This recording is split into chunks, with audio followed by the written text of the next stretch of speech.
Why Windows Live Movie Maker? Well, it allows you to edit any kind of video from your phone, your camera, a webcam, and you can add special effects, transitions, sound to make it a really cool movie. This is a Windows bonus tool. It's not installed but must be downloaded. Now, if you're just going to use a video in PowerPoint, for example, and you just want to trim off the edges a little bit, then go ahead and use the PowerPoint video tool. It's really easy, and once you've inserted a video, you'll find it. But if you want to do a little bit more, you want to make a complete video, then you do have to download the Windows Live Movie Maker. Once you open it, it's pretty intuitive. All you have to do is click here to browse for videos and photos. How simple is that? Go and browse, find them through your libraries in your videos area.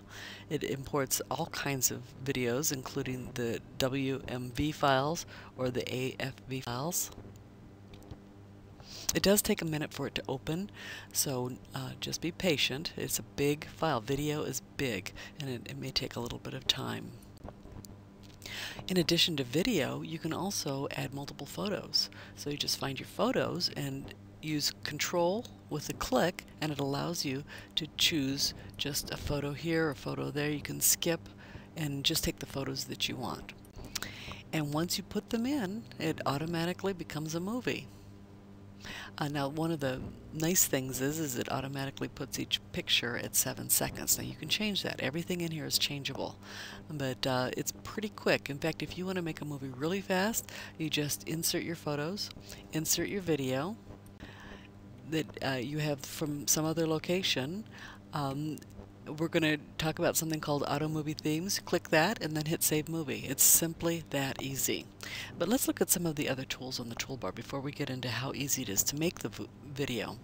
You'll notice up here, this is called the Quick Access Toolbar, and just like all the Windows 7 tools, you have the ability to add tools to this so that it's easy to find. You don't have to dig around trying to find it by either clicking this drop down arrow or right clicking on any of the other tools, and you can add it to the Quick Access Toolbar. Also, you'll see here is a tool, and then way up over here is a tool, and we'll talk about that. That is a context-sensitive tool. You have to be in video for that to appear. But we're going to look at this first tool that doesn't seem to have a name. It's actually called the Windows Live Movie Maker tool.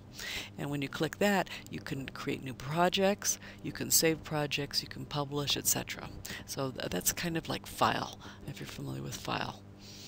And then we have Home, and Home is the default. That's what you're going to be on most of the time. And you can see this is where you can add videos. You can look at that auto movie theme that I told you about that we're going to show you in a little more detail, etc. This is also where you can share your video right up to YouTube if you want. On the animations, we'll talk about some of the transitions that you can use to go from one image to the next. You can also change your visual effects so that it's black and white, or it's bright neon, or it's just lines of color. Interesting, but you don't want to overdo them. On Project, you can see you have some options there. You have some options under View and Edit, where you're going to be spending most of your time between that and Home. So let's look at the Edit tool. This is the one tool that I'm asked about all the time. This is the one tool that people want from video. They want to be able to edit out stuff they don't want. And so this is the place to do it. Once you click on the Edit, you'll click the Trim tool. And when you click the Trim tool, it gives you these two bars, and you simply click and drag the bars in till you show just the portion of video that you want to keep. And when you're done, you can save the trim. And if you don't like it, of course, you can cancel it. Of course, you can also choose the starting point and the ending point based on how many seconds. And you can simply play it and then stop it and move the trim tools over based on as you're playing it here. So it's very convenient, very easy to use. You can also add music easily. Just click a button and go find your music, and you can also edit your music this way as well. Now, if you'll notice, this is the music. The music came in as a green bar on the top, and the green bar has dots on it. I can click on those dots and drag them and edit my music that way as well. So you can edit it based on start time end time. You can set your start point and end point just like you can with the video, or you can simply click the dots and move them in. There's lots of ways to edit here. Very easy, very intuitive. Alright, once I've added my pictures and my video, then and my music, I have all three and I want to make a movie. You simply click one of these buttons for auto movie themes and it does everything. It edits the video to the length of the music. A title caption is added. A caption, in this case, that means it will be over the picture, and then also credits are added, and again those are captions, so it will be over the picture.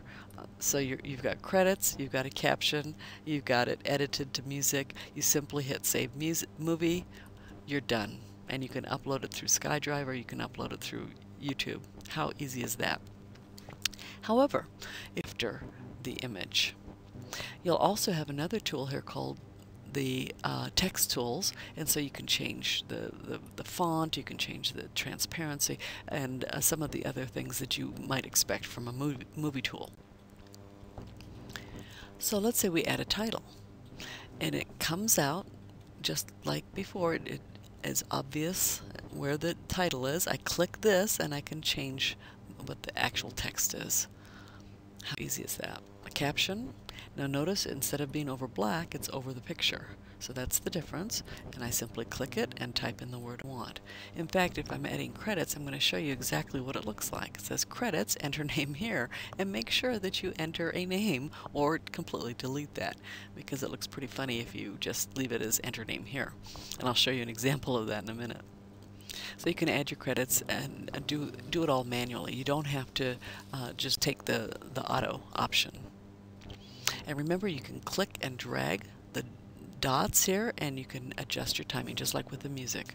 We did that with the music, which is green, and with the beige here, this is the text. I can just click and drag it as well. So I have multiple options for adjusting the timing. Now transitions is what makes video kind of cool, and these are actually PowerPoint transitions to give you an idea of what it would look like, but heavens, you should go in there and play with it and try some of these transitions.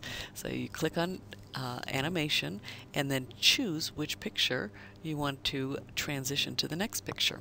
Now when I was in film school many years ago, I actually had to use a cutter to cut my film, to splice it, and then sticky tape to glue it back together again, so that you could have a transition like this. And now it's all video, so it's showing me that I'm transitioning from this picture into this picture.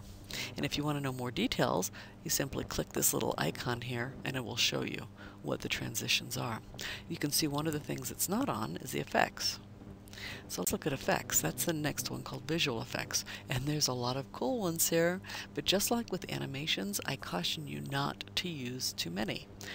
For a short video, I would use no more than 1 or 2 at the most, and you choose why you might use them. Don't just use them because you can. That will scream amateur. So go through the list, see what you have, certainly play with it, but not all those are going to be appropriate for all situations. For example, this is strictly pixelation. You cannot see the image. You just see those pixelations, which is kind of a cool look, but you don't want to alienate your audience by doing it too much. When you're done, you can preview. You can either go to View, Preview, or right under where your little preview screen is, you can take it to full screen. And it goes to full screen. You can still pause it, you can still change the theme or share the movie, or go right back to Movie Maker here. So you can see, and in this case, oops, it says enter your cast here, so you wouldn't want that to be in the final. But once you're happy with how it all looks and you're ready to go to final, then you can save your project. And you have 2 options. You can either save it as a project, in which case it will save it as a .wmv file, or you can save it as video, and you get to choose. There's all these options for choosing your video, but it does have a recommendation, and so you can choose based on the recommended for this project it's showing you. Notice one of the things that a lot of us don't realize that when we're saving video is how much memory it's going to take. That's 172 megabytes per minute of video, so you probably don't want a really long video. Now let's say you're going to make a Christmas gift for Grandma of all the baby pictures, the baby videos. You probably won't want to send it to her as a movie project because she may or may not have the program. However, if you send it to her as a video, there's a greater likeliness that she will be able to view it. And you can burn it as a DVD and actually mail it. So remember, if you're saving it as a project, that means that you're going to still see the music, you're going to still see the text, and you're going to see each individual picture so that you can go back and edit those individually. However, when you save as a movie, which most people will be able to access, and this is how you can upload it to YouTube and all the other great places in the cloud that you can store, then you've lost the ability to see your music and your text. You can still edit the video, but it's just plain video now, and you can't separate those components. Thank you for joining us. See you next time.